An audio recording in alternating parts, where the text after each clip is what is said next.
días para todos y para todas. Les doy la más cordial bienvenida a la 9ª sesión del ciclo de actualización para periodistas CAP sobre democracia y elecciones. También les doy un saludo en nombre de las organizaciones aliadas del CAP, que son Fundación DESC, Oxfam Centroamérica y el Instituto Nacional Demócrata, NDI. Y hoy me da muchísimo gusto presentarles a nuestro colega periodista Steven Dudley, quien será el facilitador de la sesión con el tema Elecciones y Poderes Ilícitos. Steven es codirector, cofundador y jefe de investigación para México, Centroamérica y el Caribe de Inside Crime. Además, es investigador principal del Centro de Estudios Latinos y Latinoamericanos de la American University en Washington, D.C.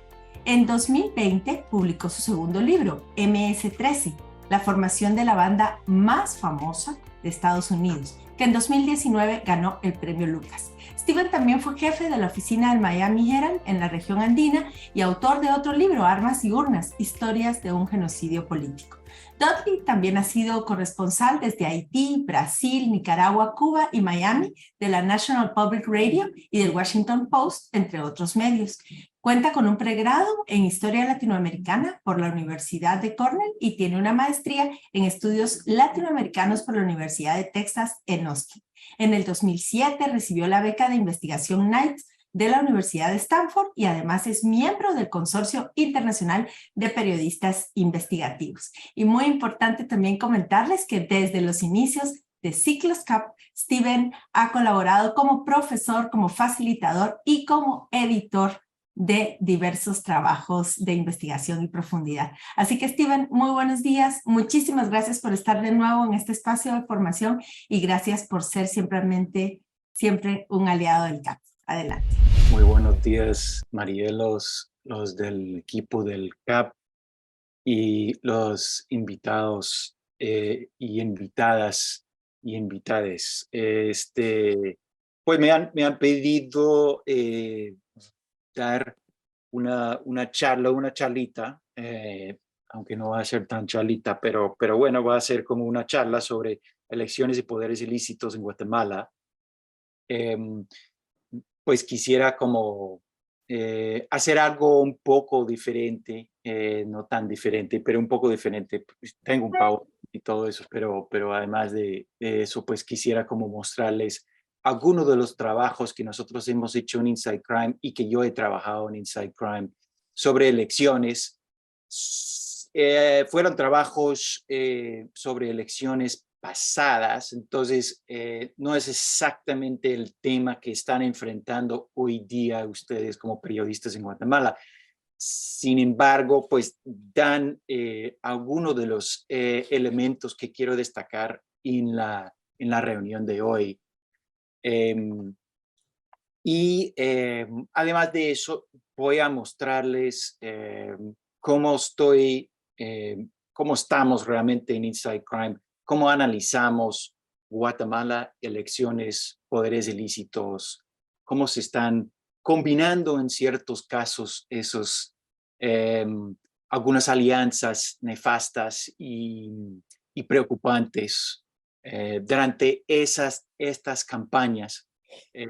Así que por lo menos van a tener como una visión hacia atrás y ojalá una visión del presente. Y voy también a poner un podcast que nosotros hicimos en uno de estos, sobre uno de estos casos, para que escuchen también otro tipo de presentación de lo mismo, para que tal vez como tengan una idea de las presentaciones varias que ustedes pueden hacer frente al material que van consiguiendo. El podcast lo voy a poner en 4 partes, como para crear expectativas y ansiedad y todo lo demás, como una serie de televisión, ¿no? Nosotros hemos hecho muchos trabajos a lo largo de los años, hemos tenido la posibilidad de trabajar muchos temas alrededor de elecciones. Hay muchos temas que giran alrededor de elecciones, por supuesto, porque eso es donde se establece el poder del Estado, por supuesto. y creo que como el trabajo más destacado que nosotros hemos hecho frente a Guatemala fue una serie de trabajos de 3 elecciones. Una elección del Partido Patriota, y en eso nosotros exploramos 2 avenidas que ellos utilizaron para financiar sus campañas. Uno que era como consiguiendo o trocando valles y otros favores entre una ala del Partido Patriota en ese entonces, que era la ala más que todo controlada por Roxana Baldetti, y cómo está haciendo ese truco de favores. Y otra ala que era como controlado en ese entonces por Alejandro Sinibaldi, que estaba tocando favores con constructoras, con empresas constructoras. Y eso eran como importantes porque establecían, y sobre todo alrededor de un caso que presentó la CICIG, establecían unos patrones muy importantes que hasta hoy en día se ve todavía, que eran como esas avenidas de financiamiento a cambio de ciertos favores dentro del Estado, bien sean más que todo con contratos del Estado y otros favores que pueden llegar hasta como puestos dentro del Estado, favores dentro de ciertas entidades del Estado, etcétera, etcétera. Eso era como el trabajo.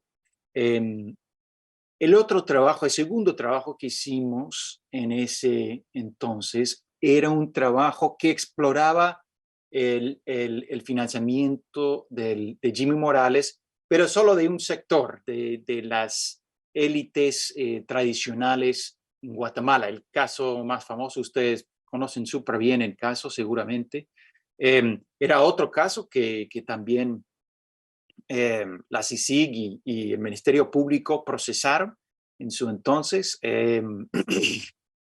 y para muchos fue como el comienzo del fin de la CICIG en Guatemala, por supuesto, porque generó unas enemistades muy fuertes y muy difíciles de superar.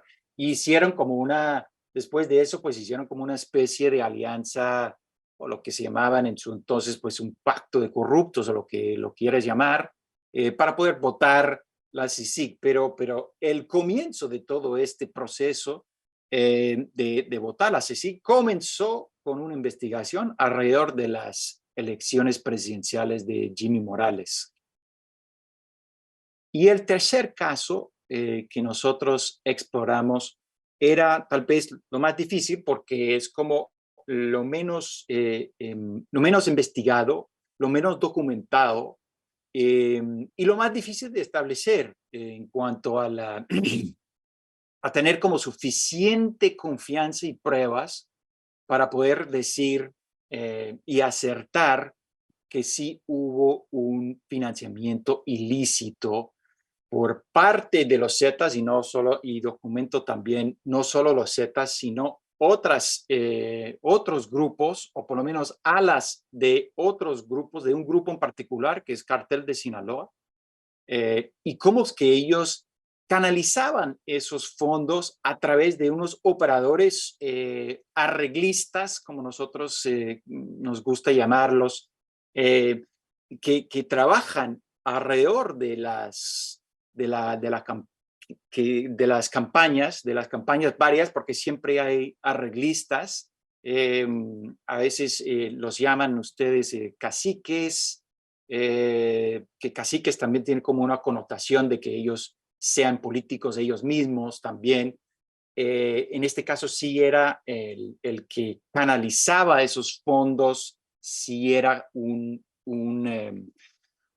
medio cacique, pues, pero también arreglista, y terminó siendo como el que manejaba el financiamiento de la campaña en ciertas áreas donde ellos podían recaudar fondos, y esos fondos terminan siendo fondos de proveniencia ilícita.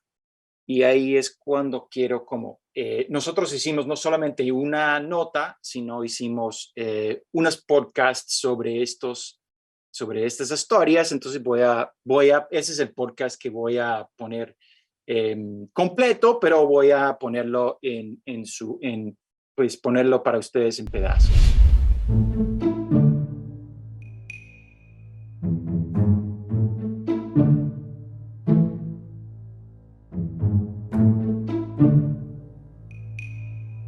Hola Steve, ¿cómo estamos? Bien, bien, ¿qué tal, Héctor? Bien, bien, aquí queriendo hablar contigo de lo que has estado haciendo últimamente. Entiendo que has estado trabajando temas en Guatemala, específicamente este tema Sí, del financiamiento electoral ilícito y que tenés una historia interesante. De sí, eso señor. quería platicar.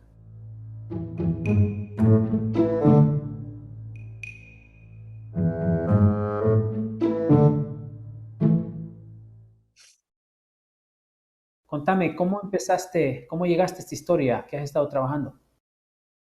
Ujú. Bueno, tú sabes, esas historias te llegan a las manos con cosas que no esperas. En esa ocasión yo estaba almorzando con una fuente y la fuente le salió algo que realmente no sé si quiso decirlo o no, pero lo dijo, que era que el grupo de los Zetas, el grupo mexicano de los Zetas, ese grupo tan violento, tan fuerte durante una época, unos líderes de ese grupo, líderes de máximo nivel, ellos habían visitado el Palacio Presidencial en Guatemala, alrededor, pues, principios de 2008, apenas entrando el presidente Colón al poder. Obviamente, pues, me sorprendió esa cosa por múltiples razones. Primero porque los Zetas, pues eran los Zetas y un grupo súper fuerte y pues los Zetas visitando cualquier palacio presidencial es noticia. Segundo, porque Colón, uno piensa en Colón, presidente Colón de Guatemala, y no piensa exactamente en sus nexos narcos, sino al contrario, porque al final Colón hizo una gran campaña contra los Zetas, encarceló a varios narcotraficantes grandes, extraditó varios narcotraficantes grandes. Pero sí había cosas ahí.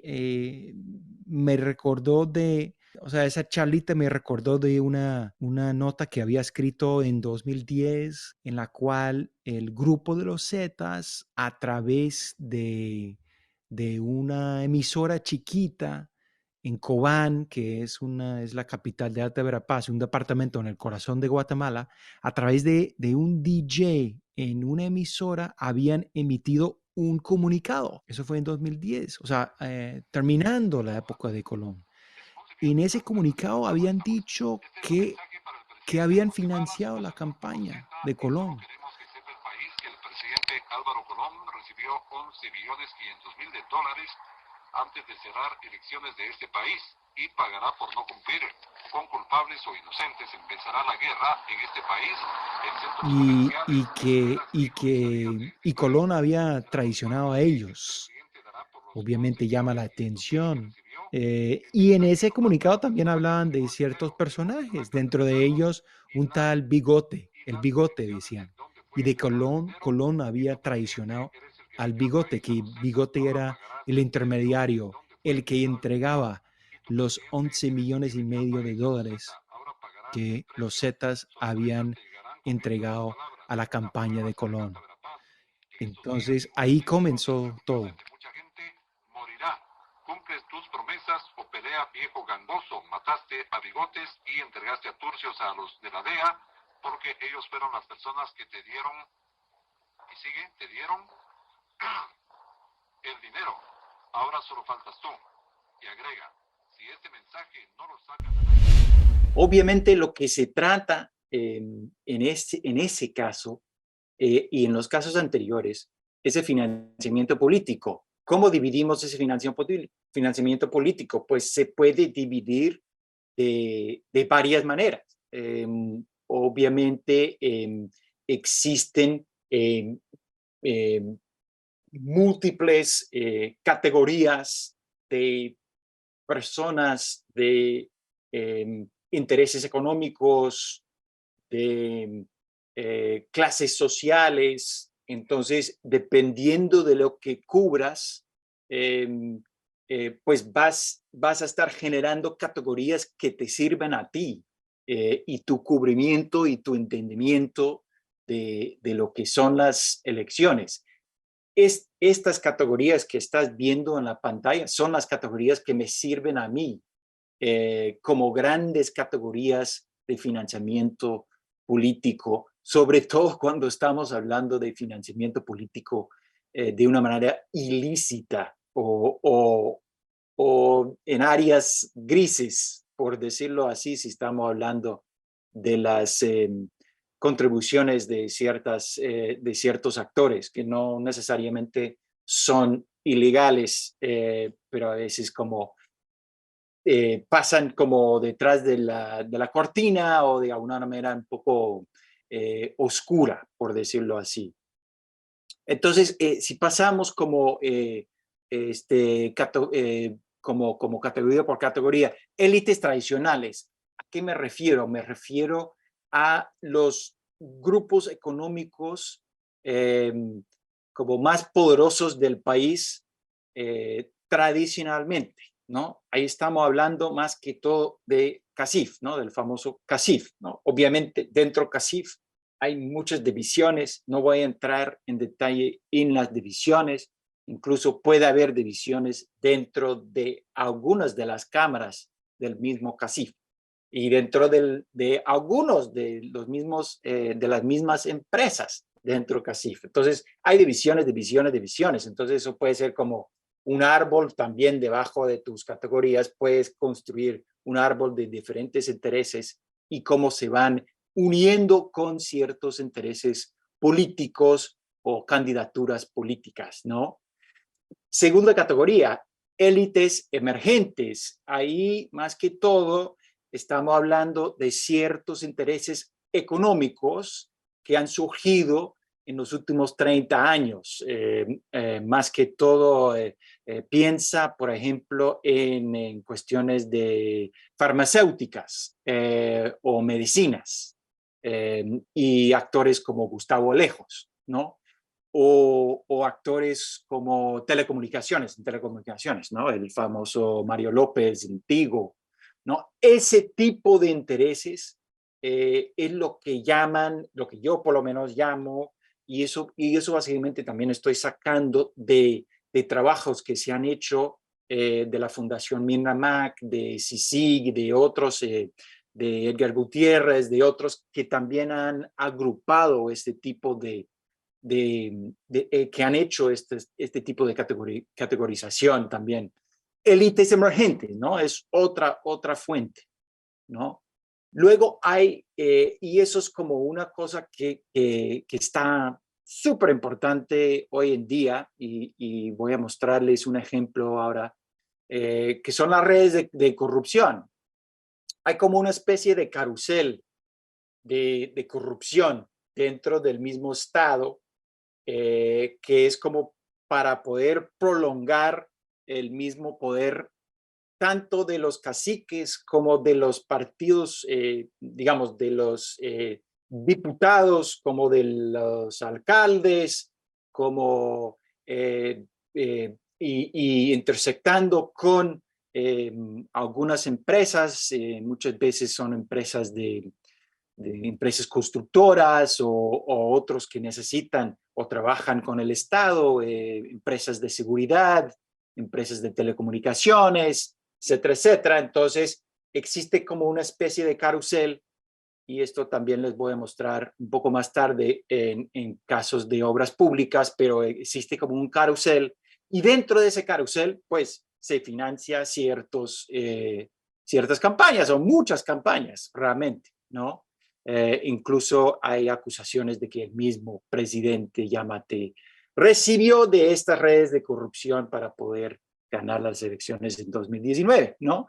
Y por último, hay redes ilícitas, y ahí es donde están esos grupos como los Zetas o Cartel de Sinaloa o grupos más pequeños, grupos regionales de narcotráfico o grupos de contrabando, grupos de trata, grupos de extorsión o secuestro. Existe un sinfín de posibilidades de redes ilícitas que pueden estar intentando conseguir algún tipo de poder político.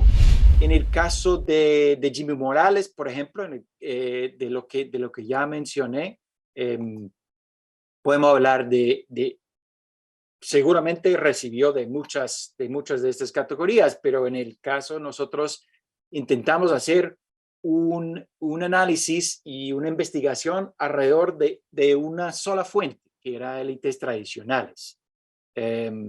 Y además, pues nosotros exploramos cuáles fueron las implicaciones de esa investigación a ese tipo de entidades, digamos, a las mismas élites tradicionales, a Jimmy Morales y a los mismos que investigaron a ellos, ¿no? Como yo les dije, digamos, era como comienzo del fin, de alguna manera, en últimas, de la presencia de la CICIG. En el caso del Partido Patriota, pues realmente lo que exploramos era como una especie de dos tipos de categorías que estaban financiando el Partido Patriota en ese entonces, que eran como las élites emergentes, muchos de ellos que fueron como nuevas empresas constructoras. Ustedes que han estudiado mucho la construcción, la industria de construcción en Guatemala, sabrán que en los últimos 20 años, cuando, digamos, a finales de los años 90, si había 200 empresas constructoras en Guatemala, hoy en día hay más de 2,000. Entonces sabemos que se han proliferado pues las empresas constructoras. Entonces, obviamente, lo que tienes es toda una clase emergente que está surgiendo a través de obras públicas, ¿no? Y entonces, lo que pasa es que ellos van a querer cada vez más asegurar sus posiciones, sus contratos, etcétera, etcétera. Entonces, van a financiar campañas políticas, ¿no? Y el otro era como redes de corrupción, ese carrusel que existe en el caso de Sinibaldi, por ejemplo, lo que él está ofreciendo a los constructoras era como agilizar el proceso de que el Estado pagara lo que el Estado debía a ellos, a esas empresas. Entonces, pero a costo o sea, había como un quid pro quo ahí. Entonces era el caso de financiamiento político del Partido Patriota. Y por último, pues tenemos el caso como más obvio, que era como enfocarnos en lo que eran las redes ilícitas, ¿no? Que era como lo más difícil de documentar, pero nos parecía como lo más como pertinente, pues directamente pertinente a nuestro trabajo, porque nosotros estudiamos mucho el narcotráfico. Eso no quiere decir que los demás no sean crimen organizado. Nosotros, siempre que entramos en un tema, nosotros hacemos una evaluación de que si consideramos o no las actividades en curso crimen organizado. Y entonces, pero este caso era como lo más destacable y pertinente a lo que estábamos trabajando. Entonces escuchamos ya la segunda parte. Bueno, pues sí, es una historia sorprendente, ¿no? Parece que es una historia grande. Vos decías, efectivamente, no asociamos necesariamente a la figura de Álvaro Colón con el narcotráfico. De hecho, parecería todo lo contrario, ¿no? Pero obviamente esto le da una nueva luz a esta historia de financiamientos ilícitos en la política guatemalteca. Pero antes de ir a eso, ¿quién es este Bigote, Stevie? ¿Cuál es su rol en toda esta historia? El Bigote terminó siendo un personaje que se llamaba Obdulio Solórzano. Solórzano era un pequeño comerciante, tenía unos restaurantes, unos hoteles en el departamento de Escuintla, en la costa pacífica de Guatemala. También era lo que llamaríamos un arreglista en el sentido de que él conectaba las varias partes de cualquier negocio. En muchas situaciones eran negocios del Estado. Entonces, constructores con gente que manejaba contratos del Estado. Él utilizó ese caché, ese capital para posicionarse y lanzarse a ser congresista en 2003 con el partido naciente de la UNE, el partido de Álvaro Colón. Y ganó. Era congresista, expandió su poder, expandió su Rolodex, como decimos en inglés, o sea, la red que tenía. Y no solamente los políticos y los negociantes, sino también en el bajo mundo comenzó a expandir sus nexos. Entonces ya para 2007, Solórzano se había posicionado como el súper arreglista y una persona que podía no solamente atraer o arreglar cosas entre dos partes, sino una persona que podía, por esa razón, traer dinero. Entonces lo llaman para ser uno de los que financia o ayuda el financiamiento de la campaña de Colón durante 2007.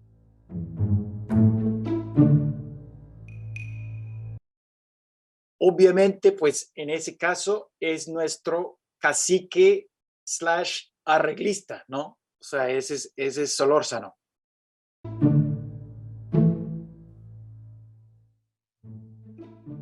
Ok, pero a ver, esta figura del arreglista de la que me hablas es una figura bastante común, digamos, esta especie de intermediario entre estas, que se manejan estas áreas grises de economías legales y economías ilegales. Es una figura de la que en varias investigaciones hemos hablado, no solo en Guatemala, sino en otras partes de Centroamérica. Pero ¿por qué en este caso específico este bigote, este Solórzano y toda su red y su sistema terminaron siendo tan importantes para la UNE y para Colombia?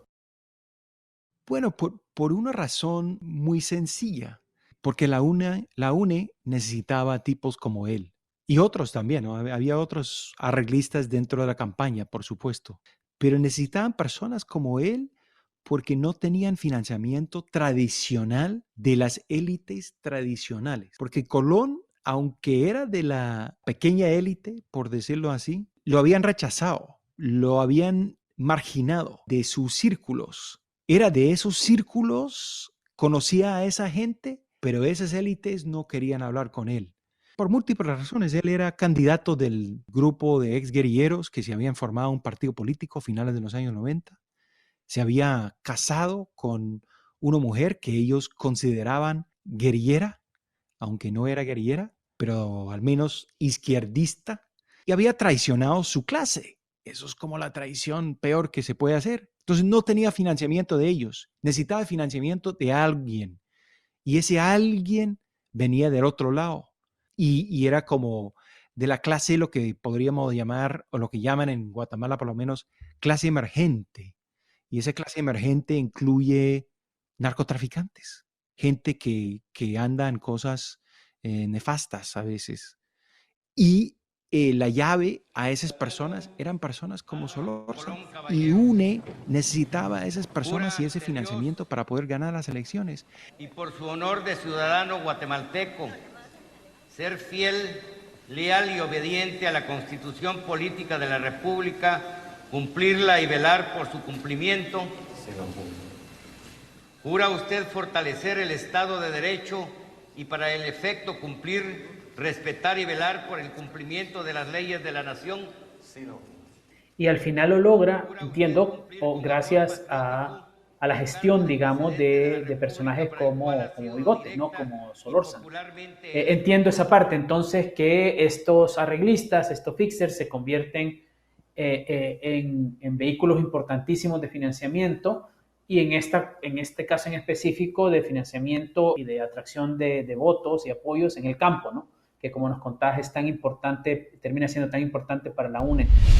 Bueno, esta es la segunda parte, ya vamos bien, pero creo que Héctor Silva, que es el que me está entrevistando para ese podcast, yo creo que lo explica muy bien, o sea, lo resume muy bien. Termina siendo un intermediario, ese Solórzano, termina siendo un intermediario entre las partes varias, entre los que pueden financiar ese partido en ese momento, y era fundamental para la UNE, porque la UNE sigue siendo el único partido, pues el Colón, el único presidente que ha ganado la presidencia sin ganar la ciudad de Guatemala. ¿Y cómo lo hizo? Pues lo hizo pues con esa estrategia por fuera de Guatemala. Entonces termina siendo como fundamental para entender esa elección. Nosotros cuando estamos analizando las elecciones, y eso en cualquier lugar realmente, nosotros intentamos ver cuál es de qué se gira. Se gira alrededor realmente de dos temas principalmente. Un tema es la torta, ¿no?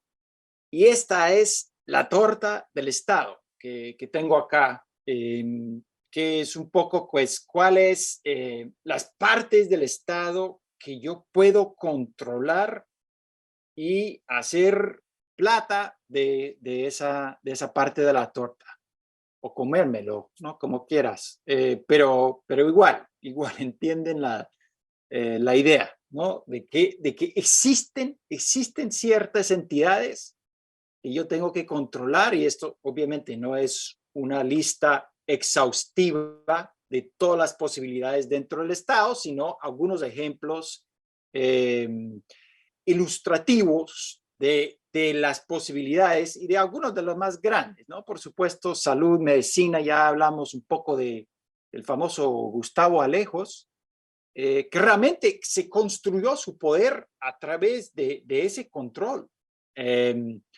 Y ese control de esos contratos alrededor de medicina, controlar, como yo decía, que hay cosas también que se puede controlar, que no son exactamente contratos, pero son súper importantes. De alguna manera el Estado es el que genera o controla o que puede controlar los precios de las medicinas en Guatemala, por ejemplo. Y las medicinas en Guatemala son de los precios más altos en toda la región, sino en el mundo. Entonces, eso también son otras cosas que una persona como Alejos puede controlar para poder lucrarse de esa torta donde él tiene más intereses. Él también financió y terminó controlando un pedazo del Congreso en algunas de las administraciones anteriores, porque era muy importante. Entonces obviamente era como mano derecha de Colón en su momento, pero después de trabajar directamente con el gobierno, terminó siendo como un actor por fuera y siempre giraba alrededor de control de esa parte de la torta, ¿no? En el caso de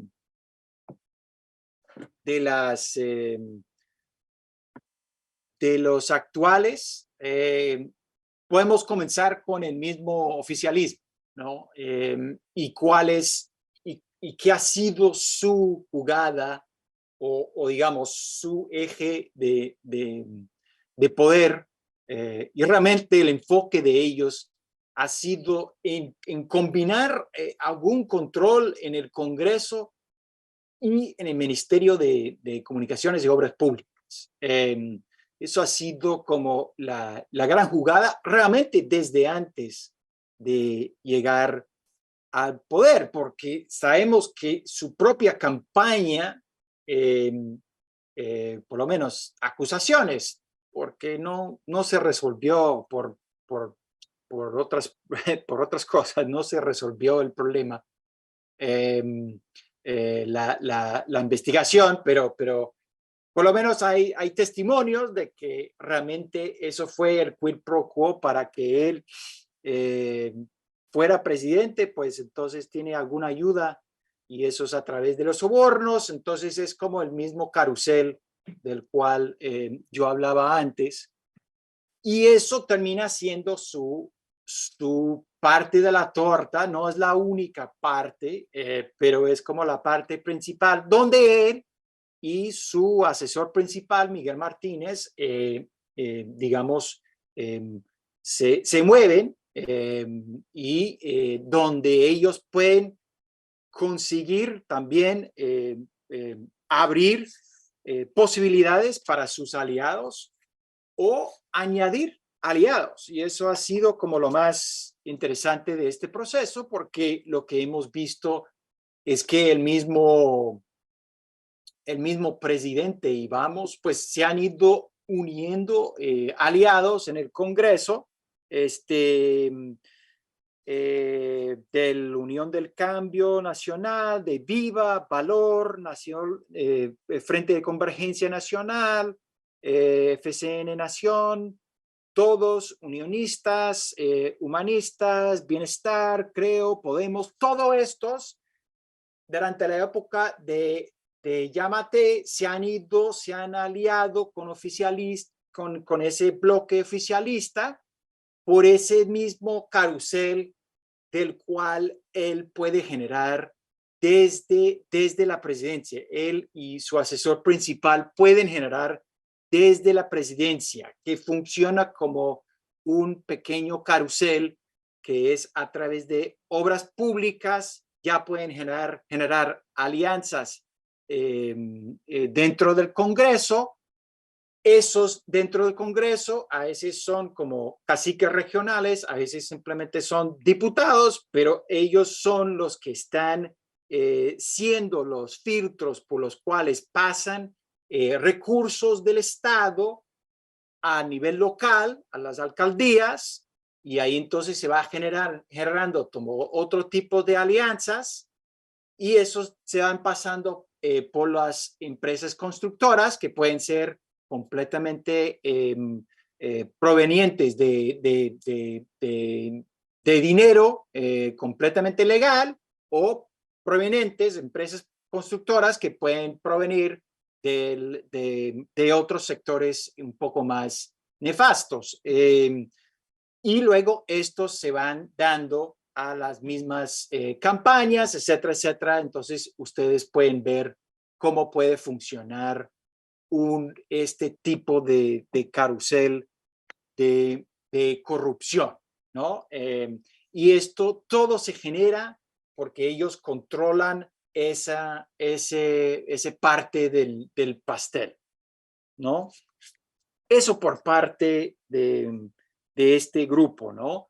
Este grupo también enfrenta una realidad política en la cual no tienen un candidato presidenciable o muy fuerte para poder ganar la presidencia. Entonces, han utilizado este control y este carrusel para poder hacer una estrategia de campaña. Y esa estrategia de campaña se gira alrededor de una parte de este carrusel, que son los alcaldes. Ellos lo han dicho, ¿no? Públicamente, que quieren unir unos 200 alcaldes, y esos alcaldes supuestamente pueden generar cierto número de votos, y con ese número de votos, pues ellos pueden ganar, si no la presidencia, pues pueden ganar una gran parte del Congreso. Pero hay una posibilidad también que con ese tipo de estrategias pueden hasta ganar la presidencia, aún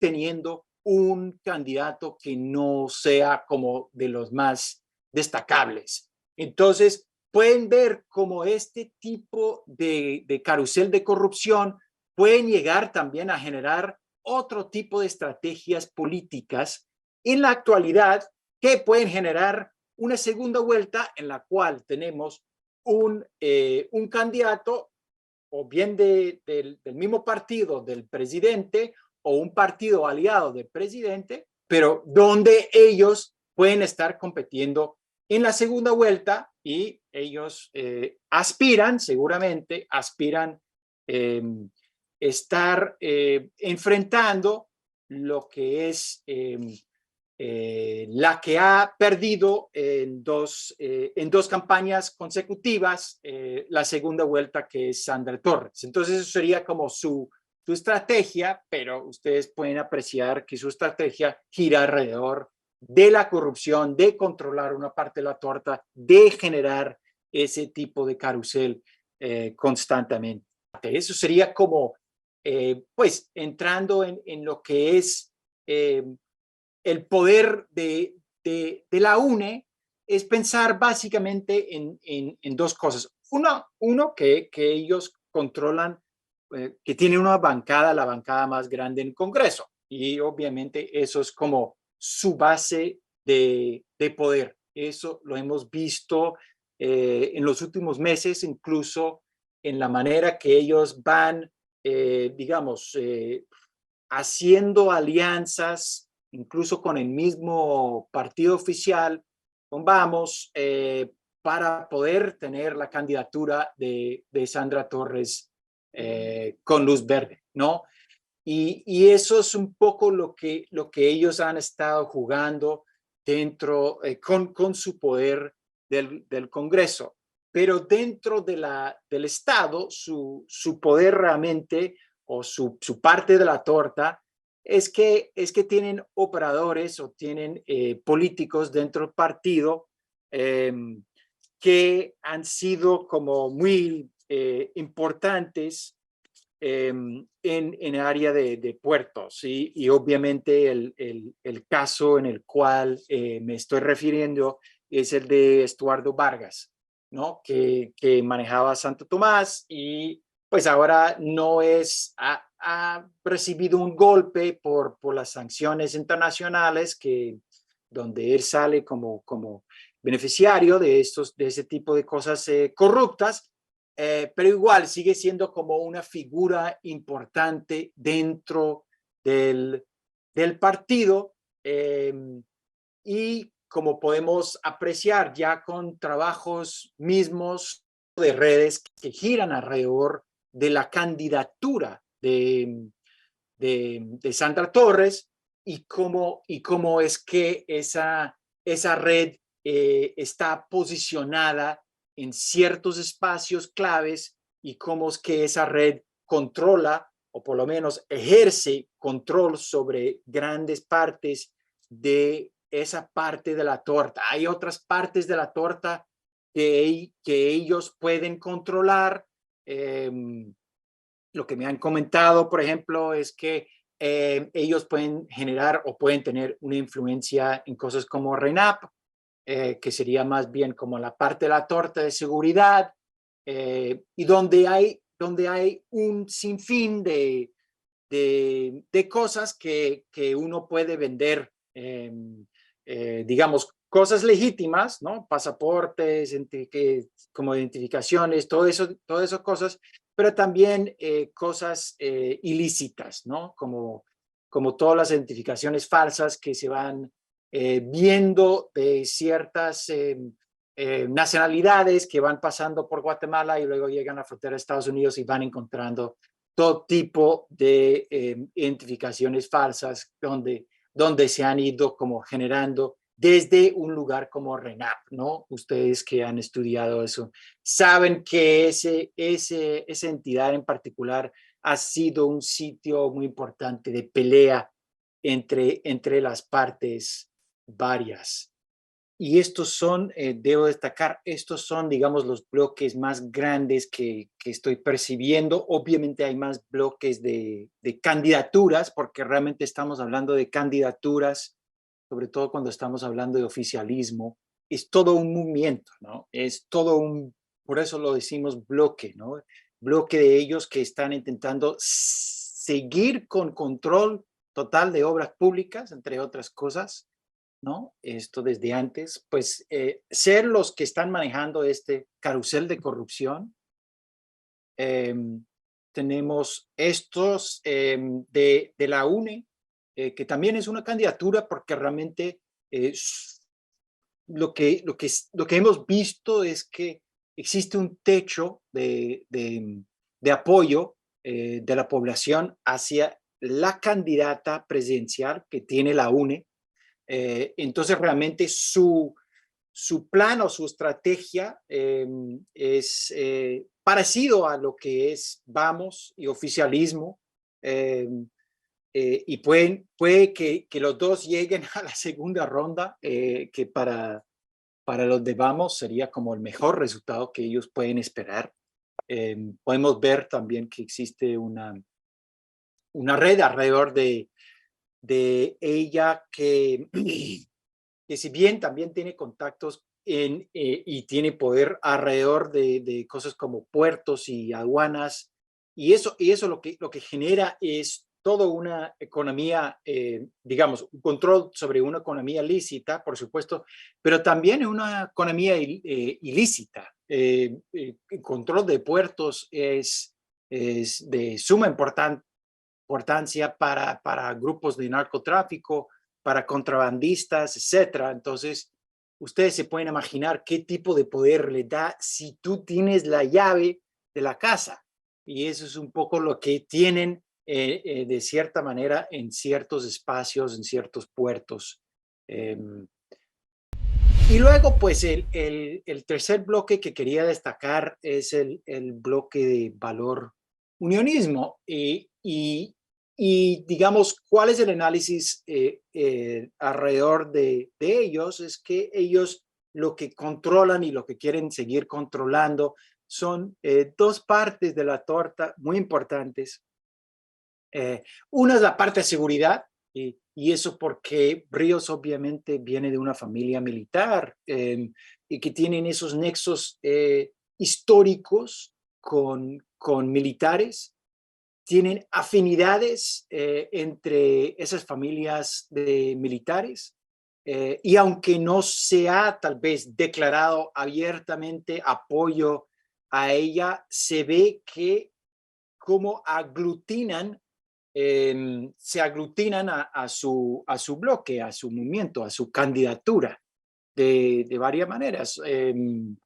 El mismo Ricardo Méndez Ruiz diciendo públicamente que se está aliando con ella, es solo un ejemplo, ¿no? Es como el ejemplo más obvio, pero hay otros, y hay otros que ustedes mismos han destacado cuando han hecho análisis de esta candidatura, que tiene a su alrededor también figuras importantes de ese otro partido, los unionistas.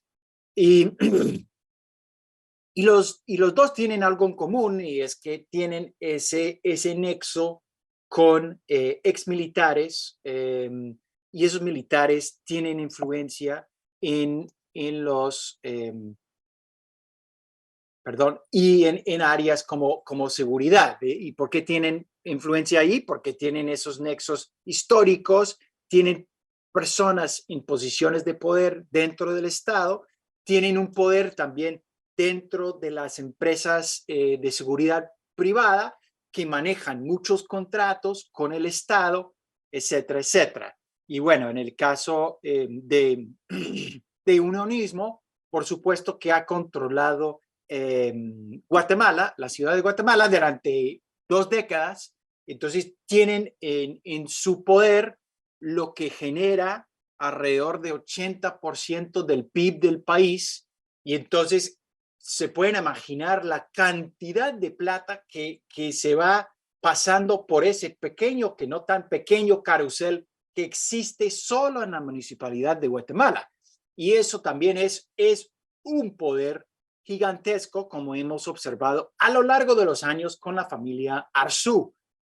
Y ahí es donde se ve tal vez una base hasta más fuerte para ese mismo movimiento. Digamos, se puede argumentar que el unionismo es realmente la base principal de esa alianza.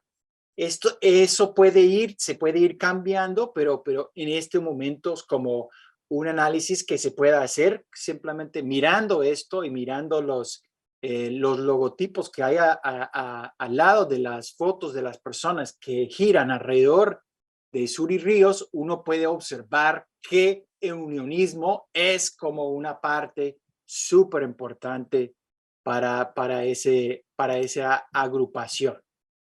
Ahora volvemos a nuestro podcast a escuchar la siguiente parte. De todo este, digamos, contexto político de esta elección en particular, ¿a dónde es que entran los Zetas en esta estrategia? ¿Por qué los Zetas se convierten en una parte tan importante de esta historia? Y contanos un poco lo que nos decías al principio, cómo es que al final entonces los Zetas terminan, de acuerdo a aquel comunicado de la radio de Cobán de la que nos hablaban, cómo es que los Zetas terminan enojados con Colombia y acusándolo de traición.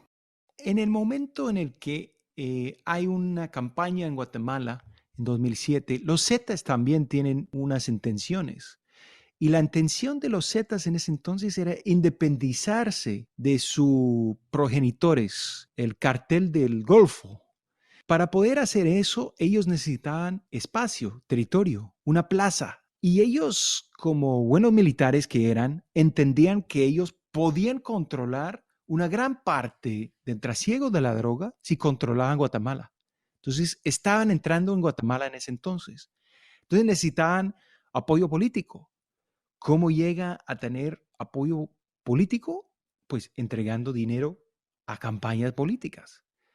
¿Y cómo van a entregar dinero a una campaña política? A través de arreglistas como Solórzano. Lo que pasa es que después de ganar, Colón y su combo de gente comienzan a aislar esos mismos intereses. O sea, ellos van y cuando van al palacio, los Zetas, lo que están haciendo es llegando a cobrar, asegurar su inversión en la campaña, a decir, bueno, señores, pues han ganado y ahora tienen que cumplir con la palabra, básicamente.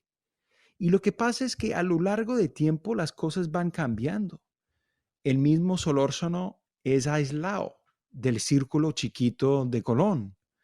Colón también siente presión si no ataca a los grupos de narcotráfico que él a lo largo del tiempo percibe que sí representan una amenaza. A lo mejor al principio no los veía así, pero ya más tarde comienza a percibir que esos grupos sí son fuertes y van a querer controlar todo, no solamente un rinconcito por allá en Alta Verapaz.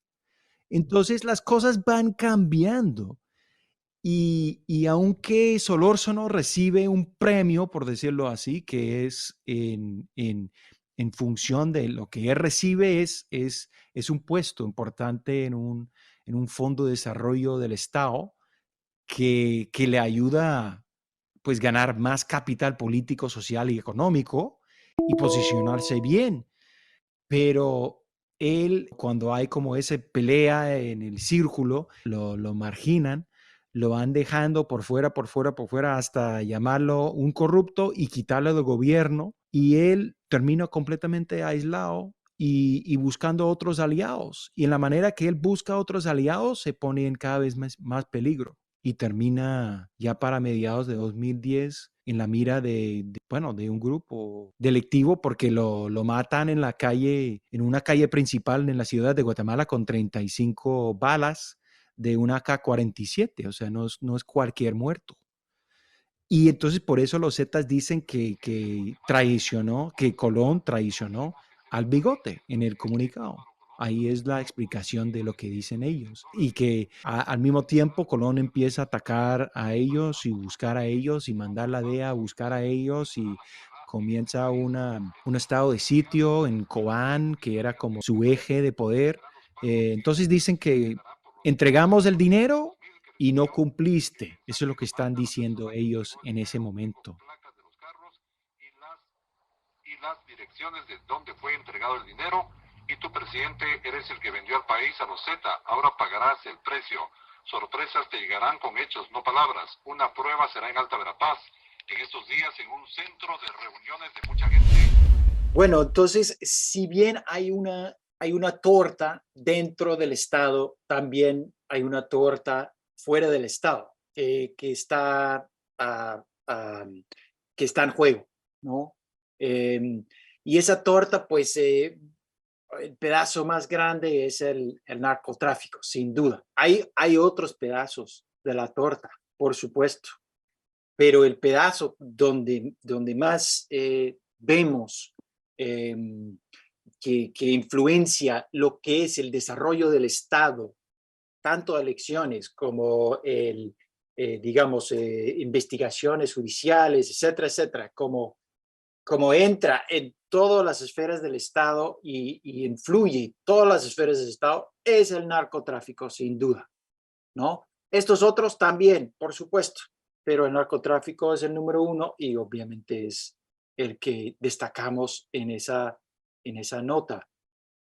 En estas elecciones, por supuesto, está jugando un papel muy fuerte y lo podemos ver en vivo con ciertos actores que se han destacado por sus propias actividades ilícitas ya comprobadas en casos judiciales en Estados Unidos, como es el caso de Manuel Valdizón, que se declaró culpable por lavado, entre otras cosas, y estuvo encarcelado un ratico. Acusaciones que existen alrededor de personas como Sofía Hernández, que está participando, si no me equivoco, con Vamos, digamos, como parte de algunas ocupaciones políticas que históricamente han tenido contactos y nexos con narcotraficantes como la UCN, y ahora está participando con oficialismo.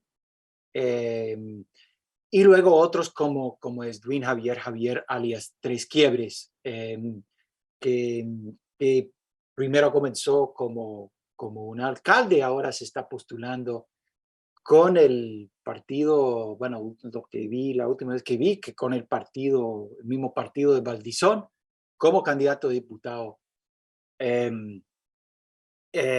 Y él ha tenido unos nexos, supuestos nexos, debo decir, como no ha sido procesado en ningún momento, pero supuestos nexos con narcotraficantes durante muchos años. Él no lo niega, debo decir, igual que Sofía Hernández, pero digamos que existen esas cosas. Y hay muchos otros candidatos que más que todo, la figura, para diferenciarlos un poco, pues la figura de Valdizón es una figura más nacional, mientras que estas otras dos figuras que están aquí, por lo menos en este ejemplo, son más regionales, pero sí, es como una combinación de los dos.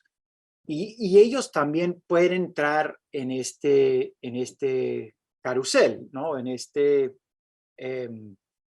esta parte aquí, donde las empresas constructoras más que todo pueden ser y jugar un papel muy importante. Entonces hay un traslape entre esos dos mundos de la torta por fuera del Estado y la torta dentro del mismo Estado. Vamos a escuchar la última parte del podcast. Es una historia que cambia un poco esa percepción de la que hablábamos porque claro, al final de su mandato es cierto que Colom realiza una ofensiva contra el narco y así se percibe, ¿no? Pero lo que no sabíamos era cuál era el principio de esa historia. Y que bueno, que es lo que nos estás contando, ¿no? Cómo todo esto ocurre en un momento en que los Zetas están peleando por tener a Guatemala como una plaza principal en el tráfico regional, y como este hombre, este candidato necesita plata, y como que esas energías terminan juntándose, ¿no? Y al final todo termina en traición. Entiendo que hablaste con Colom y que lograste tocar estos temas, ¿no? ¿Qué te dijo? O sea, ¿cómo se defiende Colom de estas revelaciones, digamos? En otros temas, el presidente de Guatemala, Álvaro Colom, desmintió que los Zetas hayan financiado su campaña presidencial. En ningún momento tendríamos que fallar, si jamás hemos tenido una relación con los Zetas, ni mucho menos en campaña. Bueno, en primer lugar, debo destacar que él dice que no recibió, de lo que él sepa, no recibió 11 millones de dólares de Grupo Narcos, y hizo un chiste de que si hubiera recibido ese dinero, entonces habría ganado en la primera vuelta, etcétera, ¿no? Entonces es como su primer acercamiento al tema.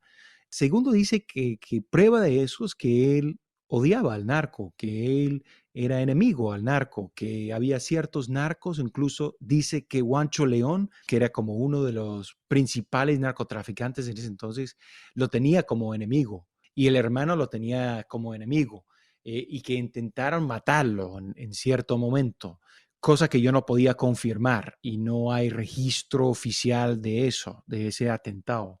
Y luego dice que sobre Solórzano, que sí era director de ese fondo de desarrollo que tenía en el gobierno, que sí trabajaba en la campaña, que sí trabajaba esa parte de traer fondos, de ayudar a la logística, etcétera, etcétera, y que tenía contactos, admite que tenía contactos nefastos. Él admite que había contactos nefastos entre Solórzano y otra gente y que él había dicho a Solórzano que no debe de tener esos contactos y que incluso había como unos movimientos raros que le llamaba la atención al presidente Colón en ese entonces, y que él intentó en cierto momento despedir a Solórzano y que ahí él dice que el embajador Stephen McFarland de los Estados Unidos llamó en ese entonces a decirle que no lo despidiera. Cosa que no, que Stephen McFarland, cuando yo le pregunté, pues lo negó rotundamente, que nunca había llamado, nunca se había entrado a llamar, a decir esas cosas, a jugar ese tipo de papel con el presidente Colón durante esa época. Entonces, o sea, historias raras, o sea, niega, pero a la vez admite que sí existía ese nexo y que realmente es como una admisión de facto de que no podía controlar todos sus operadores.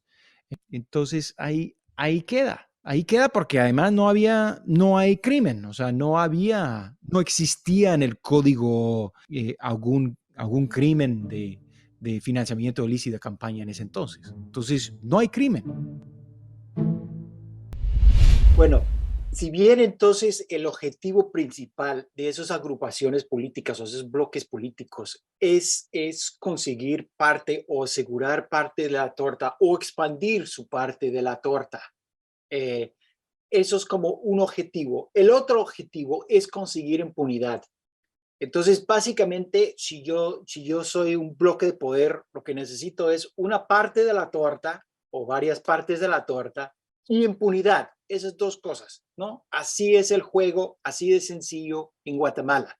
Para poder conseguir esa impunidad, por supuesto, y eso es otro taller, pero para poder conseguir esa impunidad, pues necesito participar en el mismo sistema. Y como ustedes bien saben, los que han estudiado este tema, por supuesto, estoy hablando de comisiones de postulación y ese tipo de cosas para poder controlar quiénes son los que controlan las decisiones judiciales en el Ministerio Público, en la Corte Suprema de Justicia, en la Corte de Constitucionalidad, ¿no? Pero en este caso es quien controla ese Tribunal Supremo Electoral. Entonces, por supuesto, el que está controlando eso es el que da permiso o no ir a la fiesta y comer de la torta.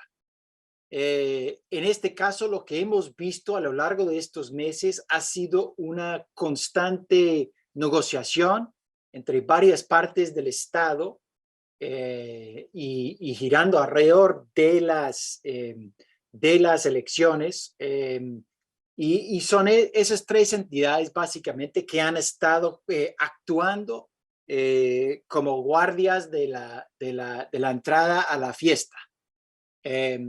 Y entonces es como el análisis que ustedes, así como periodistas, tienen que estar haciendo constantemente cuando van investigando estas elecciones. O sea, cómo logran o no la entrada, o como que un día logran la entrada a la fiesta y el otro día le dicen que no, y el otro le dicen que sí, ¿no? Un poco el va-viene, que lo que ha pasado con Valdizón, por ejemplo, pues hay miles de cosas que están pasando detrás de la cortina.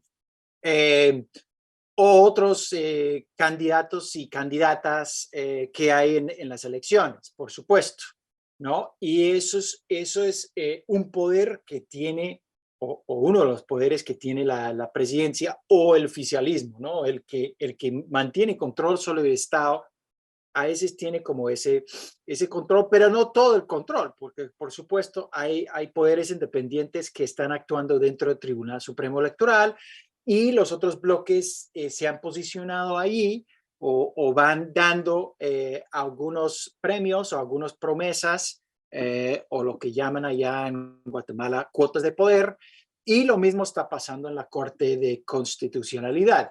Es como un juego de posicionar ciertos aliados, y eso ha pasado con ciertas candidatas.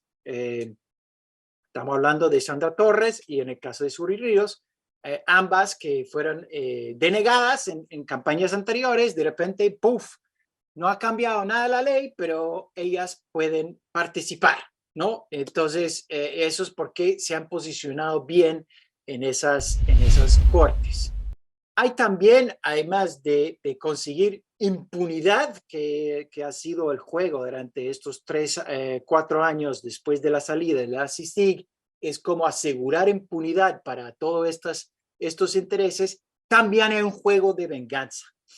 Y ese juego de venganza lo hemos visto también en estos años girar alrededor de esas 3 entidades, ¿no?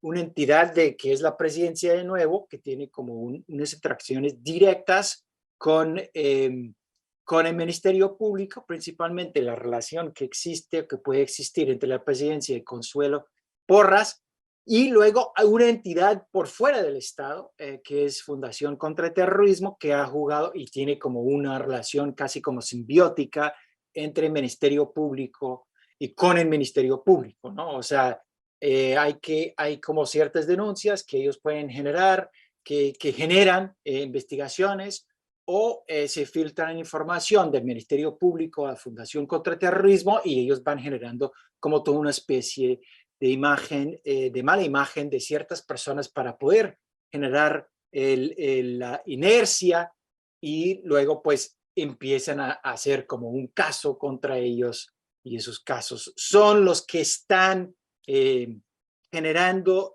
unas purgas internas dentro de ciertas instituciones judiciales, principalmente el Ministerio Público, y lo que genera la salida masiva de muchos fiscales y jueces a otros países en estos años.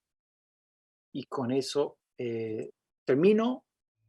Podemos escuchar como las últimas pensamientos por mi parte. Steve, esta historia al final, que así como es de sorprendente, se une a las otras historias que son más recientes y que también involucran bueno, al actual presidente Jimmy Morales, al expresidente Otto Pérez Molina, con temas que tienen que ver también con financiamiento electoral ilícito. Toda esta historia, Steve, toda esta presencia de dinero sucio, digamos, en las campañas políticas, ¿cuál es el significado de todo esto para una democracia que sigue siendo tan débil como la de Guatemala? Sí, ahí lo dijiste, la palabra débil, porque aunque tuviera unas leyes muy fuertes, em, no hay cómo regular eso.